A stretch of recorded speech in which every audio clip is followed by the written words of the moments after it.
앞으로 이주 기타 등등 모든 게 궁금하고 걱정과 이렇게 돼서 저녁에 깊은 잠을 못 잘 정도로 고민이 많아요. 그런데 오늘 많은 분들이 불안하고 초조하시겠지만은요. 오늘 몇 번에 걸쳐서 저희들 식사 대접을 하고 또 점심도 이 앞에 충전소 한길에너지 이기선 사장님 한번 일어나십시오. 네. 이번에는 맛있는 점심을 저희들 사줬어요. 박수 한번 보내시게요. 대책이요. 이분이 왜 밥을 사냐고 물어봤더니 보상을 많이 받아봤어요. 그런데 여러분들 보기에는 조금 답답하게 보일지 모르나 여기 계신 대책위원님들이 사심없이 이렇게 체계적으로 열심히 해주신 분은 처음 봤답니다. 그래서 오늘 점심 이렇게 소차이지만 같이 대접하면서 함께하는 시간을 가졌습니다. 그래서 또 여기에 계신 분들 저 마찬가지겠지만은요, 정말 저희들은 미리미리 준비를 해야 되거든요. 싸울 때 싸우더라도 또 미래를 보면서 준비를 차근차근 해야 됩니다. 다행스러운 것은 저희들에게 김병구 위원장님, 또 김상영 위원장님, 최갑조 부위원장님, 조준호 사무장님 이런 분들이요, 여러분들 보기에는 어떻게 볼지 몰라도 저녁에 잠을 안 자고 정말 이렇게 싸우고 또 싸우면서 단 하나 제가 봐서 답답한 것은 정말 결정되지 않는 것을 발표를 못 하고 있을 뿐이다. 그렇지 정말 잠을 안 자고 고생을 많이 하고 계시거든요. 그래서 이따가 이제 질의응답 시간도 있고 차근차근 되겠지만은요, 그때마다 잘한 것은 이렇게 박수를 많이 쳐주시고, 혹시 열불 날지 몰라서 제가 미리서 아이스크림 제공했습니다. 좀 열 좀 식히면서 하시자고. 자, 지금부터 첨단 3지구 법률하고 그 다음에 세무관계 또 주민대책 간담 보고대회를 시작하도록 하겠습니다. 박수로 시작하겠습니다. 자, 그러면은 먼저 저희들을 위해서 아직까지는 칭찬이 없어요. 욕만 있지. 여러 가지 어려운 상황에서도 저희들 장행이 잘 이끌어오고 계십니다. 김병구 공동위원장님이신데 이분이 먼저 간단하게 인사 말씀 있겠습니다. 자, 박수로 모시겠습니다.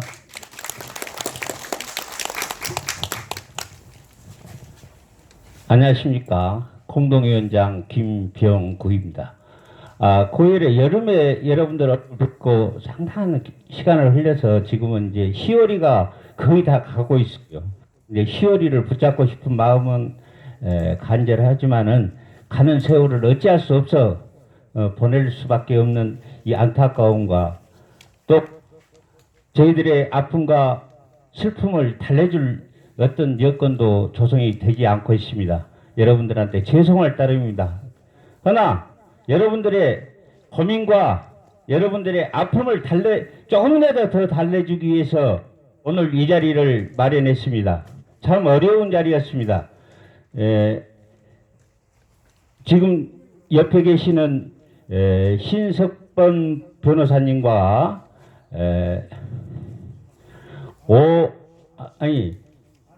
안순환 세무사님은 여러분들이 얼굴 뵙기 사실은 힘든 분입니다. 그러나 저희 주민대책위원회에서 일전에 서울을 직접 방문하여서 사무실 두 곳을 간절히 원해서 사적에서 이 자리에 모셔왔습니다. 여러분들을 궁금증과 또 애로를 조금이나마 인식시키기 위해서 모셔왔으니까 충분히 들으시고 충분한 양식과 상식을 쌓았으면 하는 부탁 말씀입니다. 이상입니다. 감사합니다.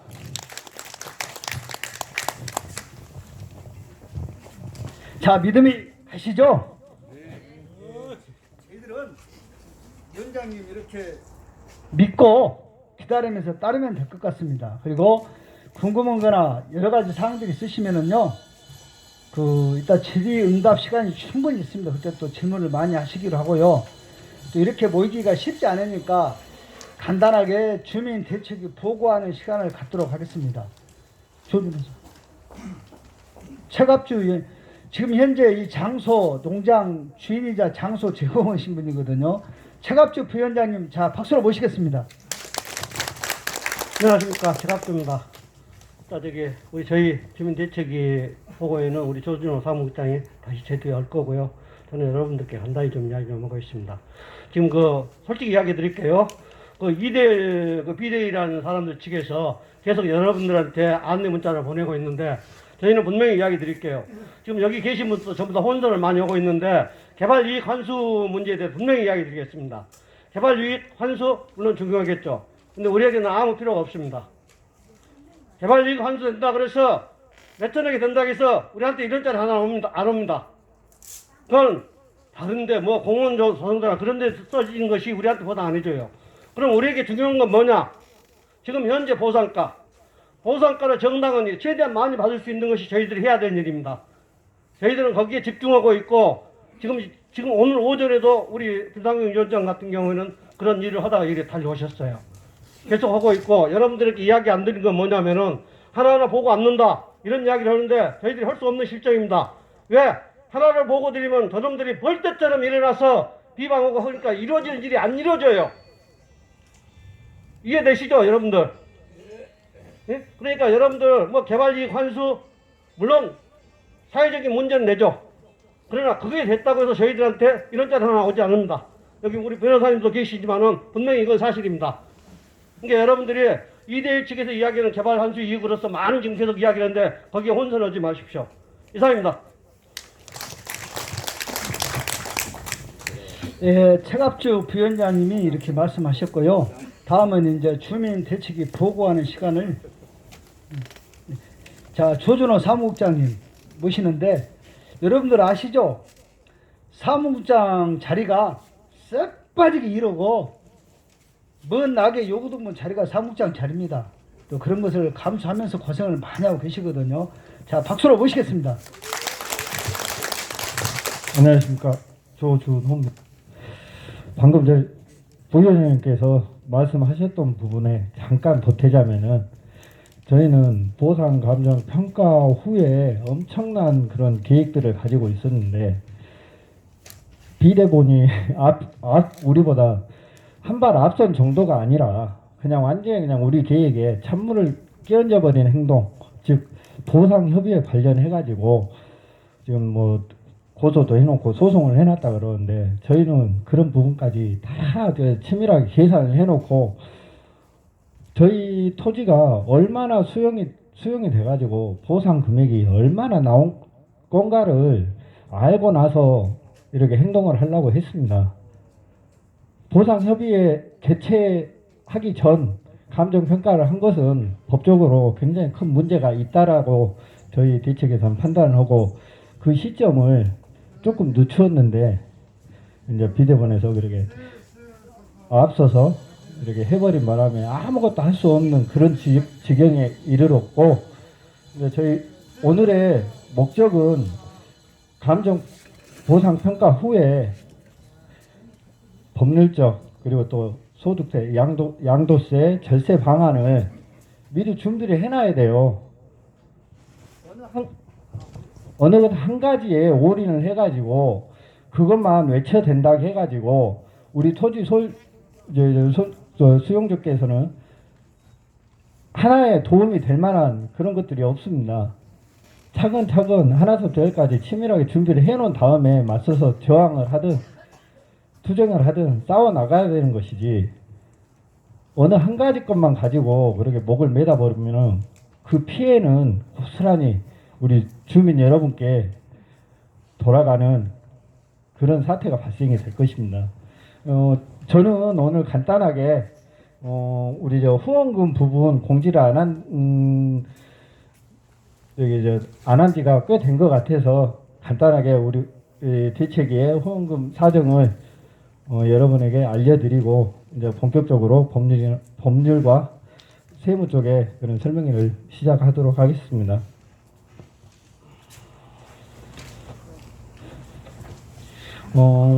저희 대책위가 본격적인 후원금을 받기 시작한 것은 모집을 수영주님께서 자발적으로 이렇게 후원 해주기 시작한 것이 2020년 7월 10일 날짜에 최초에 후원금이 들어오기 시작했습니다. 가지고 최근 2021년 10월 21일이 마지막 후원금이 이렇게 들어왔는데 총 누적 후원금 액수는 여기 있습니다. 6,830만 원이 들어왔습니다. 그래가지고 후원자 수는 총 266분께서 후원을 해주셨고, 이 후원금은 진짜 이론 한 푼 제가 사무국장 하기 시작한 이래로 누차 이렇게 알려드렸지만은 헛되이 쓴 일이 없습니다. 저희 대책위 집행부 또는 우리 수용 주민들 방문하시면은 그분들만 빼놓고 어떻게 식사를 하러 갈 수가 있겠습니까? 그래서 식대 위에는 따로 쓴 곳이 없습니다. 저 개인적으로도 제 차로 도시공사를 가든 시청을 들어가든 도의회를 들어가든 시의회를 들어 모든 공무를 보는 차량 기름값은 제 사비로 다 충당하고 다녔어요. 밥값 외에는 후원금에서 진짜 1원짜리 하나라도 쓴 적 있으면은 제가 그 책임질 수 있습니다. 실제로 비대본 이대열 씨가 후원금 관리 잘못했다고 저를 북부서에다가 지금 고소를 해놓은 상태예요. 조사도 받고 왔고, 이런 부분을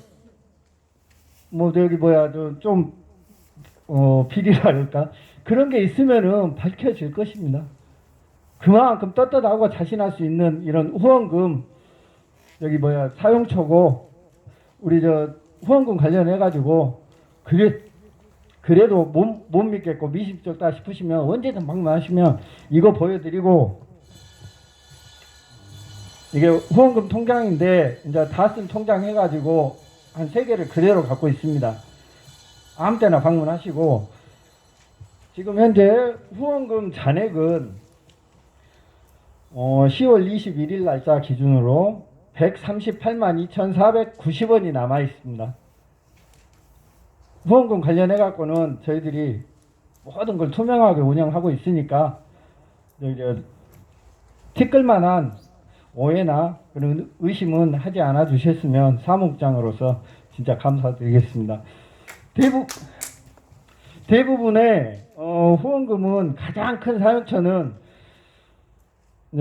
지금 현재 사용하고 있는 대책위 보증금, 그리고 이대열 씨가 저희 사무국장으로 있으면서 수령해갔던 약 1,000만 원에 가까운 월급, 급여, 그리고 대책위 초창기에 집기 사무실 마련하는데 들어갔던, 제가 솔직히 그 금액을 구체적으로 밝힐 수가 없어요. 왜 그러냐, 이대열 씨가 나가면서 이런 자료들을 하나도 남김없이 깡그리 가지고 나가버렸어. 그래서 1월 20일 이전의 자료들은 영수증 몇 장 제외하고는 아무것도 없습니다. 그래서 그 이전의 자료들은 솔직히 제가 10원짜리 하나까지 자세하게 설명을 못 드려요. 사용처를 알 수가 없기 때문에. 근데 이제 이 과거 사용했던 통장에 근거해가지고 이렇게 제가 이제 그 전에치는 말씀을 드렸던 것이고, 아무튼 현재는 잔액은 아까 말씀드렸듯이 약 한 138만 원 정도 남아 있고, 총 후원금은 6,830만 원에 가는 거. 언제든 사무실로 나와서 확인할 수 있습니다. 감사합니다.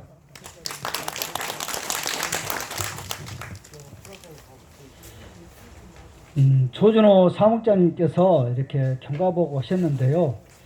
이 부분에 관한 것은 굉장히 당당하고 떳떳한 것 같아요. 그래서 시간 관계에서 혹시 좀 내 돈 또 보고 싶으시면은 언제든 사무실 방문하시면 되죠. 사무실에 방문하셔가지고 확인하시고 하면 될 것 같습니다. 제가 이거 조금 대책이 이제 다니다 보니까요. 아무리 거지라도 쪽박은 안 깨야 되거든요. 근데 비대본 몇 사람들이 쪽박을 깨고 다녀요. 그거 다 죽지 않은 이야기거든요. 그러나 그것을 다 일일이 대응할 수도 없고, 근데 정말 여기 계신 분들 보면은요, 정말 상상하지 못한 그 미래에 일어날 일들을 하나하나 대비하고 있습니다. 근데 앞에서 그냥 쪽박을 깬 것 때문에 저희들이 여러 가지로 고생을 많이 하고 계시거든요. 그래도 이분들께서는 전혀 흐트러짐 없이 완벽하게 똘똘 뭉쳐서 우리가 원하는 목표를 가고 있다 이렇게 생각하시면 되겠습니다. 자, 조준호 사무장 박수 한번 보내시게요. 그리고 지금은 누가 뭐라 해도 지금 실질적인 시간을 가져야 됩니다. 실질적인 시간. 나라가 망한 것이 좋습니까? 내가 망한 것이 좋습니까? 나라가 망하더라도 나는 안 망해야 돼요. 그게 맞잖아요. 그래도 나라도 망해서도 안 되지만은 보상도 마찬가지죠. 실질적으로 내가 잘 돼야지 내가요. 그래서 여기에 계시면 전부 다 팀을 이뤄서 지금 각각의 우리들이 이 보상 관련해서 위원장님, 부위원장 너무 고생하시거든요. 서울도 왔다 갔다 여러 가지로 고생하십니다. 그래도 이분들 서울에서 어떻게 보면은 변호사님, 세무사님 너무너무 바쁘시거든요. 이분들도 서울까지 올라가서 그냥 사정해서 모시고 와서 여러분들한테 실질적으로 상담이 되고 보상 받을 때뿐만 아니라 보상 이후에도 법적으로 세무적으로 이런 걸 하려고 굉장히 노력을 많이 주셨고 오실 수가 없습니다. 서울에서 부자 잘 나간 사람 상담하기도 바쁜데 그래도 지평부에서 정말 직접 방문해서 상고 끝에 모시고 왔거든요. 그래서 오늘 잘 들어보시고 또 여러분들께서 함께 궁금한 거 있으면 질문 많이 하십시오. 그래서 먼저 들어가기 전에 고구려에서 신석범 대표님하고 또 고구려 팀들 앞으로 나오십시오. 고구려 팀들.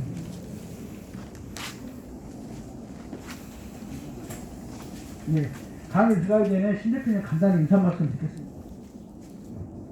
네, 안녕하십니까. 공무원 고구려 신석범 대표 변호사입니다. 반갑습니다. 대표는 우리 이 지역에 저희 법인 내에 법률 보상을 전담하는 팀이 5개가 있는데 4팀이 여기를 맡고 있습니다. 4팀장입니다. 이정욱 팀장입니다.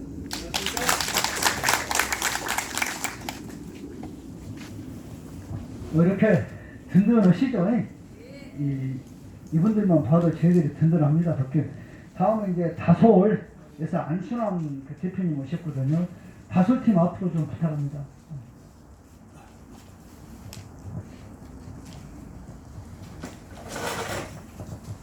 네, 반갑습니다. 저는 대표를 맡고 있는 안순환이고요. 우리 옆에 노용진 본부장입니다. 네, 박정수 팀장이고요. 신용권 네, 스텝센터입니다. 인사드리겠습니다.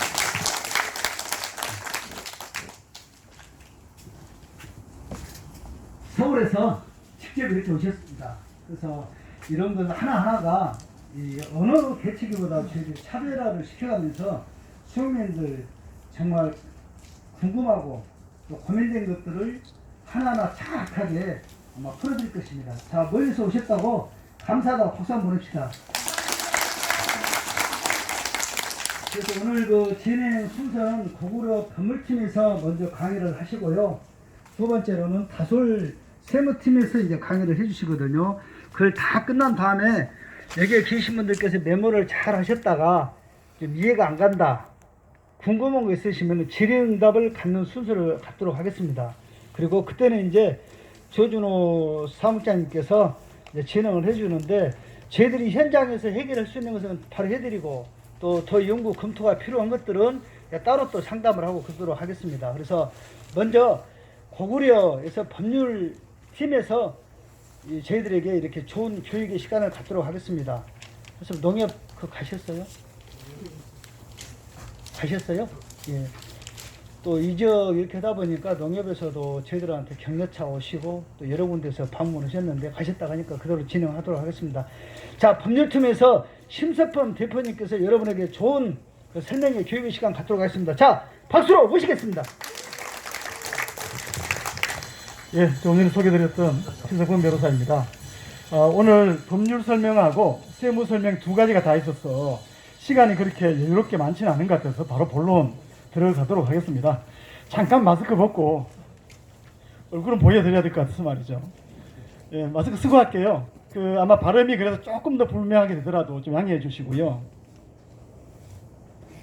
지금 앞에 프레젠테이션 화면 혹시 맨 뒤에 계신 분들 글씨 보이시나요? 예. 그리고 여기 B급이 좀 쳐져 있는데요. 오늘 갑자기 기계가 좀 말썽을 일으켰답니다. 지금 당장은 수리가 안 돼서 오늘은 좀 약간 보시기에 좀 불편할지 몰라도 아마 글씨를 보는 데는 큰 문제가 없을 것 같습니다. 예. 먼저 저희들 소개 간단하게 드려야 말하는 사람이 어떤 사람인지 알 수 있을 거니까 간단하게 소개 올리겠습니다. 왼쪽에 있는 게 저고요. 오른쪽에 있는 게 우리 구혜동 변호사인데 우리 사무실에는 공동대표 체제로 하고 있습니다. 그 옆에 이렇게 표가 하나 있는 거는요. 이거는 이제 그 전문 분야 등록 증서라고 대한변호사협회에서 수용 및 보상 전문 분야 등록 번호가 있습니다.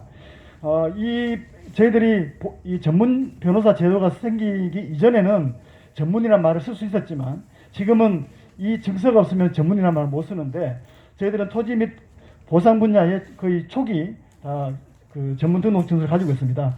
저희 법인 내에는 변호사 한 명 더 해서 3명이 이 전문 등록증을 가지고 있습니다. 예, 저희 법인은 토지 수용과 보상을 15년 이상 전문으로 해온 그걸 부티크 로펌이라고 하는데 하나의 전문 영역만을 집중적으로 하는 법인을 말합니다. 저희 법인 내에는 변호사가 9명이 있고요. 지금이 소송이 가장 많은 시즌이라 오늘 변호사들이 좀 많이 못 내려왔습니다. 그래서 9명의 변호사가 있고 그리고 전속된 감정평가사님이 계십니다.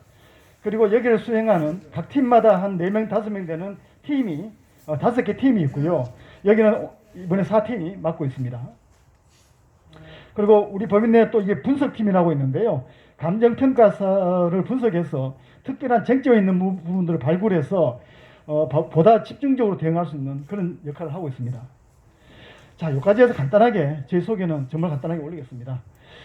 자, 이제 이 지역에 관한 설명 그리고 지금 이제 그 보상 통지가 무리건는데 이 지점에서 우리가 무엇을 알고 어떻게 대응해야 되는가에 관한 설명 올리겠습니다. 이 광역 지도를 보시면 여기가 천단 3지구고요. 빅그린 산단 산정지구 선운 2지구 있죠. 저희들이 다 지금 관련하고 예전에 빅그린 산단 또 거의 한 7, 8년이 되었네요. 그죠? 빅그린 산단 이 한평 쪽에 제가 그때 깜짝 놀랐습니다. 문전 옥답의 답인데 공시지가가 해배당 9,000원 하더라고요. 야, 아직도 이런 땅이 있구나 깜짝 놀란 적이 있습니다. 빅그린 산단. 그리고 여기 바로 위에 나노 산단이 있죠. 이것도 한 7, 8년이 이미 된 것 같거든요. 제가 여기 오면 참 익숙합니다. 그때 감정평가할 때 제가 직접 참 많이 왔었거든요. 선운 2지구는 최근에 광주 지역에서 저희들이 이제 선운 2지구도 이제는 소송 단계가 거의 끝나갑니다. 여기서는 저희들이 증액률만 25%가량 올렸던 성과를 크게 거뒀던 지역입니다. 산정지구도 지금 이제 시작하고 있고요. 그래서 저희 법인이 전국적으로 이 5개 팀이 다 움직이고 있는데 대한민국 그 법률사무소 중에서 토지 수용에 관한 한은 가장 오래됐고 가장 규모가 큰 그 시스템에 갖추어진 법인이다 이렇게 자부하고 있습니다. 주민대책위원회 아까 그 위원장님, 부위원장님, 사무장님 잠깐 소개해 주셨는데 제가 그동안의 과정을 조금 정리해 봤습니다. 아까 소개드렸던 김병우 위원장님, 김상용 위원장님, 최학주 부위원장님, 조준호 사무장님 시스템으로 되어 있고요. 이게 이 사업이 본격적으로 시작한 게 작년 7월 7일경입니다. 이때 환경영향평가서 주민설명회 개최 공고를 그때 했고요.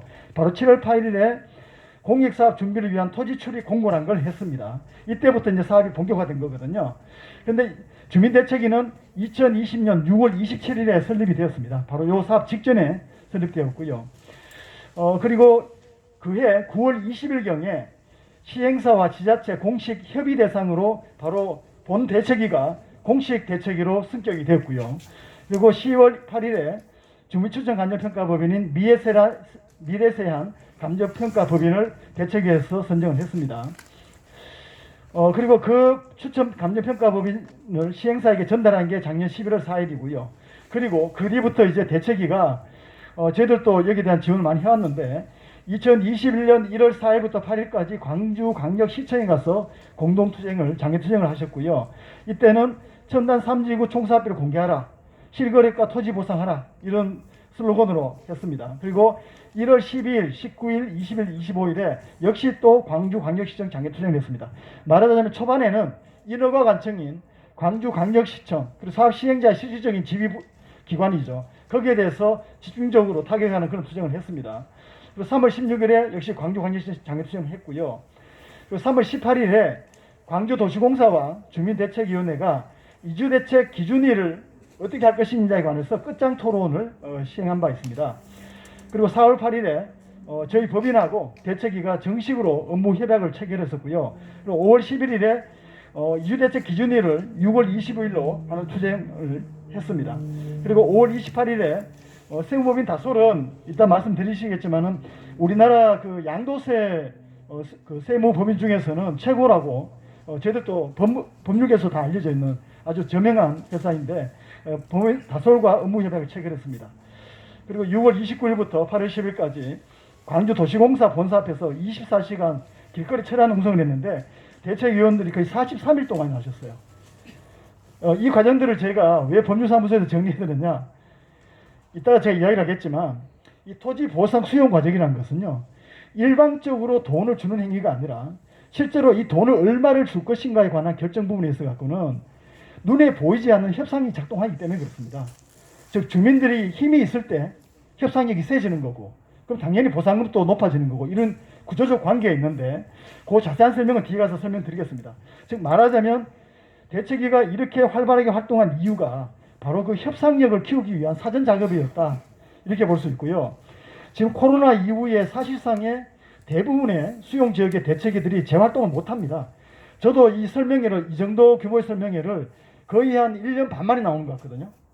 그럼에도 불구하고 이 정도로 왕성한 대책위를 활동을 보이는 곳은 전국적으로 그렇게 많지가 않아요. 저희들이 100곳이 넘는 대책위를 자문하고 있는데 그렇습니다. 그래서 지금 여기에 주민대책위는 이 투쟁력이 아주 왕성하고 주민들하고의 결합도도 아주 높다, 이렇게 저희들은 파악을 하고 있습니다. 자, 그럼 이 지역의 사업의 개요를 한번 보겠습니다.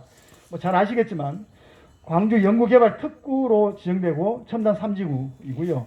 광주와 그 다음에 장성군 일원입니다. 약 109만 4천 평이고요. 개발 방법은 공영개발이고 광주광역시 도시공사입니다. 요즘 공영개발이냐 민영개발이냐 언론 보도 많이 들으셨죠? 대장동 때문에. 제가 대장동 바로 개울 하나 건너서 집이 있습니다. 차로 2분 거리고요. 제 집이 바로 그 옆에 있거든요. 맨날 출근할 때마다 대장동을 거쳐서 출근합니다. 그리고 저희들이 수용을 전문을 한 법인이기 때문에 대장동 사업 초기에 C7이라는 시행사가 할 때 거기에 형사 분쟁이 있어서 제가 그때 수용을 했었고요. 그 다음에 그 지역의 수용에 관한 업무들을 저희들이 또 관여했었고, 그 다음에 지금 현재 거기에서 성남도시공사를 상대로 부당이득 반환 소송도 저희 법인이 하고 있습니다. 조금 알죠, 대장동에 대해서. 그런데 여기에서 이제 공영개발, 그러면 이러면은 이번에 대장동처럼 뭐 그렇게 민간이 돈 잔치를 하는 그런 사태는 없겠네, 뭐 그럴 수도 있습니다. 여기서 제가 이야기 나온 김에 대장동 간단하게만 설명드리면요, TV에 아주 많은 이야기가 나오고 정치가들이 무슨 얘기하든지 간에 아주 간단하게 보면 됩니다. 세상이 아무리 복잡하게 보여도요, 복잡하게 보이는 거는 복잡하게 만들고 싶은 사람이 있어서 그래요. 일반 국민들 모르라고. 간단하게 뭐냐면은 거기에 이익은 크게 두 가지예요. 하나는 땅에서 나온 이익, 그리고 보상을 하면서 이익을 얻는 거죠. 왜냐하면은 실제 헌법의 이념에 따른 시세에 의한 보상을 하는 것이 아니라 공시지가를 기초로 하면서 시가와 제대로 맞춰주지 않는 보상을 하면서 이익을 많이 남기죠. 그 이익이 수천억 규모입니다. 또 하나 이익은 어디서 나오느냐? 이후에 분양할 때 생깁니다. 대장동에서 그렇게 개발이익이 커졌던 거는요, 원래 사업 시행 초에는 정말 몰랐어요. 그때는 이 사업이 제대로 갈 수 있나? 보상은 제대로 되나? 이럴 때였거든요. 근데 나중에 갑자기 아파트 가격이 최근 2, 3년 내에 폭등을 했는데 대장동의 본격적 분양이 2019년부터 이루어졌거든요. 그러니까 갑자기 워낙 이 이익이 거기서 5천억이 아니라 7, 8천억씩 완전 이익이 증가하니까 이 사업 시행사의 핵심 임원들이 이 돈을 감당을 못할 정도로 가지고 돈잔치를 벌이다가 이 사달이 난 거죠. 그래서 여기서는 광주광역시 도시공사가 와서 공영개발을 한다고 하는데, 아까 비상대책위와 관련해서 거기에서 개발이익 환수 주장은 우리와 관련이 없다는 얘기가 어떤 말씀이시냐면 이런 취지예요. 여기서 공영개발하면은 만약에 이익이 많이 나면 누구한테 갈까요? 도시공사한테 가겠죠, 그죠? 그럼 도시공사가 그 돈을 가지고 직접적으로 이 보상 지역에 뿌릴 수 있느냐? 안 된다는 거죠. 그 돈은 도시공사가 이후에 시책 사업을 쓸 수 있어도 직접적인 그거는 잘 힘들다는 거고요. 다만 아직도 기회가 남아있긴 한데 저희들이 협상력이 있고 힘만 세다면은 개발이익의 일부를 이쪽으로 해주기 위한 여러 가지 협약을 할 수 있는데, 그 기술적인 방법을, 그러니까 도시공사도 법이 없는 건 못하는 거니까 법에 있는 방식들을 어떻게 해서 우리가 찾아 먹을 수 있는지 그 전략을 제가 말씀드리도록 하겠습니다. 자, 먼저 본격적인 우리 대응을 보기 전에 이제까지 진행되어 왔던 과정을 한번 볼게요. 광주 연구개발특구 지정된 것은 2011년이었습니다. 이 특구는 지금 현재 이번에 첨단 3지구뿐만 아니라 나노까지 다 포함해서 상당히 광범위한 지역으로 지정이 됐었죠. 11년에. 그리고 순차적으로 이제 개발에 들어간 겁니다. 그리고 이 첨단 3지구와 관련해서 그린벨트 해제 관련 중앙도계위 도시계획위원회 심의가 된 게 19년 12월 19일. 이때가 행정청 내부적으로 이제 이 지역 사업을 시작한다는 신호탄을 올렸다. 이렇게 생각하시면 돼요. 그리고 환경영향평가서 초안 공람된 게 7월 7일인데 이때부터 주민들한테 본격적으로 알려지는 시점. 이렇게 보시면 되고요. 그 다음에 실시계획 인가가 2020년 12월 31일입니다. 자, 이게 어떤 의미냐면요. 모든 사업은 사업의 초기 단계에서 크게 3개 정도의 매듭의 절차를 거쳐요. 첫 번째는 지구 지정, 두 번째는 사업 계획 승인, 세 번째는 실시 계획 승인. 이게 어떤 거냐면 사업 지구 지정은 먼저 테두리를 그린 겁니다. 여기서 사업하겠습니다. 이 정도로 보시면 되고요. 제가 아주 간단하게 말씀드립니다. 사업 계획 승인은 이 사업을 하는데 그 안에 아파트는 어떻게 넣고 상가는 어떻게 넣고 구역을 지정하는 정도 이렇게 보시면 되고요. 실시 계획 승인은 토지 세목이 다 나올 뿐만 아니라 지구 단위 계획이라 그래서 한 면 단위 개발을 하면은 그 내부의 도시 계획이 완성된 형태로 최종 승인을 받는 겁니다. 여기는 산업 입지에 관한 법률이 적용되는 지역인데 그 법에 따르면 바로 실시 계획 인가가 났을 때 사업 인정 고시로 의제가 됩니다. 자, 사업 인정 고시 말 어렵죠? 이게 무슨 말이냐면 사업 시행자인 광주도시공사가 이 사업을 하겠습니다라고 국토부에다가 신청을 하는 거를 사업을 신청이라고 합니다. 사업 승인 신청. 그러니까 국토부가 검토해보고 나서 해도 좋다라고 하면은 인정, 사업 인정 여기까지 됐죠. 고시는 뭐냐? 그 사실을 정부 관보라는 책자에다가 실어버리면 그게 고시가 되는 겁니다. 그게 바로 그 고시가 됨으로써 일반 국민들이 다 알 수 있는 상태가 됐다라는 표상이 되기 때문에 바로 그때를 기준으로 삼고요. 이 날짜는 수용에서는 어떤 의미를 지니냐면 바로 이게 있었던 그 해, 여기는 12월 31일 마지막 턱걸이를 했죠. 그 해가 넘어가기 전에. 바로 2020년 1월 1일자의 공시지가를 기초로 평가를 한다. 이 의미를 지닙니다. 우리나라 감정평가는요. 수용보상평가는 여러분들이 맨날 통지받는 개별 공시가하고는 아무런 상관이 없습니다. 어떤 경우에는 개별 공시가보다 낮게 보상받는 경우도 있어요. 그럼 뭘 기초로 하느냐? 전국에 약 65만 필지의 비교표준지라는 게 있어요. 여기에 계신 분들 중에서도 비교표준지가 있을 수도 있습니다. 각 지역별로 해서 가장 대표적인 용도 지역과 이용 상황과 지목이 특출한 땅들을 대표 주자로 전국에 65만 필지가 있고요. 바로 국토부가 중앙행정관청에서 이 공시지가, 비교표준지 공시가를 통해서 전국의 부동산 가격을 통제하는 거예요. 우리나라의 경제적인 부가 크게 두 가지인데 하나는 금융, 하나는 부동산이죠. 국가가 이 경제정책을 어떻게 하느냐? 금융은 기준금리로 통제하고요. 부동산은 비교표준지 공시지가로 통제하는 겁니다. 국토부가 이걸 의뢰하는 거거든요. 그래서 매년 1월 1일자를 발표하는데 이 지역은 2020년도 공시가를 사용한다. 이렇게 보시면 되겠습니다. 보상계획 공고가 올 5월 7일에 있었습니다. 그 보상계획 공고는 이제 보상을 실시합니다라는 얘기고요. 이 공고를 하고 나면은 감정평가서 선정하는데 한 달, 감정평가하는데 2달, 그 다음에 최종적으로 납품받아서 마지막 준비 정리하는데 한 달 정도 해서 보통 4달 내지 6달 이후에 감정평가 통지가 이루어지게 됩니다. 그래서 5월에 있었고 이 지역은 대략 한 11월경이면 6개월 되죠. 그래서 보상 통지가 이제 임박해 있는 그런 상태에 있다는 얘기입니다. 협의 감정평가를 하고 있고 현재 진행 중이고 거의 이제 곧 통지될 시점에 와 있습니다. 이 통지가 되고 나면 나중에 절차는 뒤에 상세하게 다시 설명드릴 텐데 이후에 수용, 재결, 이의재결, 행정소송이라는 3단계 불복 절차를 거치는데 수용 재결은 내년 상반기, 이의재결은 내년 하반기, 소송은 그 다음에 2023년 상반기로 예정되고 있습니다. 자, 지금부터 이제 주민대책위원회가 지금 어떤 전략하에 움직이고 있고 어떤 대응을 하고 있는지를 말씀드리도록 하겠습니다. 말하자면 저희 법인 같은 경우에는 제가 한 15년, 17년 전에 처음 이 수용 업무에 전문 영역을 뛰어들었을 때요.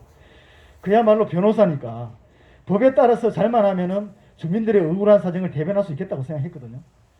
한 1년 하다 보니까요. 약간 사업 시행자한테 뭔가 우롱당하는 느낌, 바보가 된 느낌이 들어요. 왜냐? 감정평가에 대한 절차적인 주도권을 사업 시행자가 100%다 가지고 있기 때문에 그렇습니다. 주민들이 관여할 여지가 없어요. 그럼 왜 이렇게 됐느냐? 우리나라 토지보상법의 역사를 보면 알 수 있습니다. 우리나라 현재